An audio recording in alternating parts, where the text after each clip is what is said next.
Okay, for this project we are looking at urban art. You've done a little reading from Scholastic Art about what that means, what street artists are, what it means to be a graffiti artist, and the activism that comes behind that. I want to now specifically look at tags. This is the work of Banksy right here, this picture. It's the idea of a street cleaner washing away graffiti. So that's something that's very important to graffiti artists. Obviously, having their work destroyed is going to be important. However, Banksy is actually making a classical reference. These very primitive drawings in the background are actually meant to represent some cave paintings from Lascaux, France they were created in 42,000 BC. So this is the earliest known markings of human beings that are left in the world.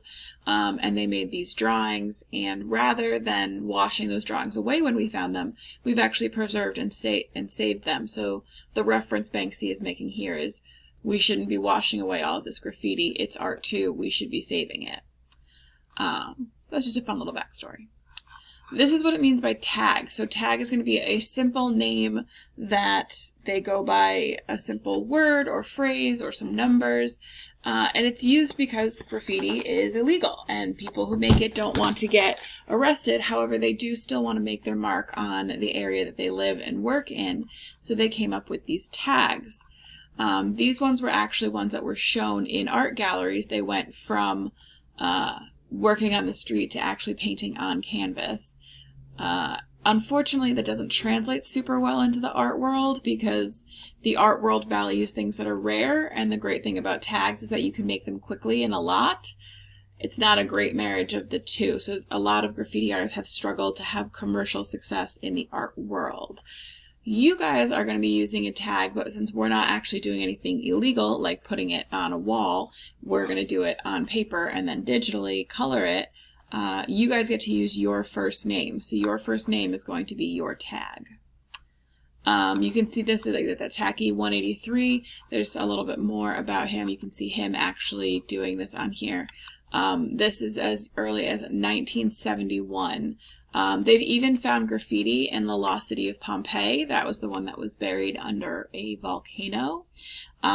They've since excavated all of that out, and they've found that graffiti even existed way back in ancient Roman times. This impulse to draw and write and say you were somewhere is a human impulse that has been around for forever.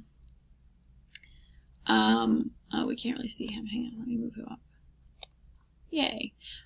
So this is another tag by Banksy. This guy over here is stenciled, and he looks like he is tagging E equals MC squared, which is supposed to tell you, if you didn't recognize his hair, this is Einstein, because that is the formula that he is known for. It's energy equals the mass times the speed of light squared.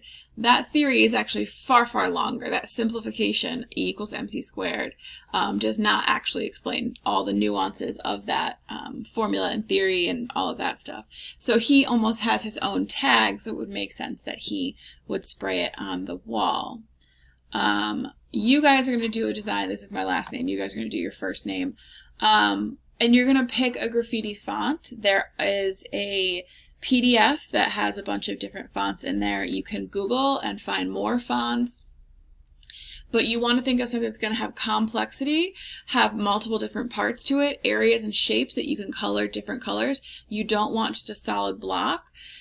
You want to think about, you can see some color gradients here, so going from a lighter yellow to a darker yellowy orange, having these like shadows and depth with your letters. Those are all things you should include in your graffiti letters. And that's it.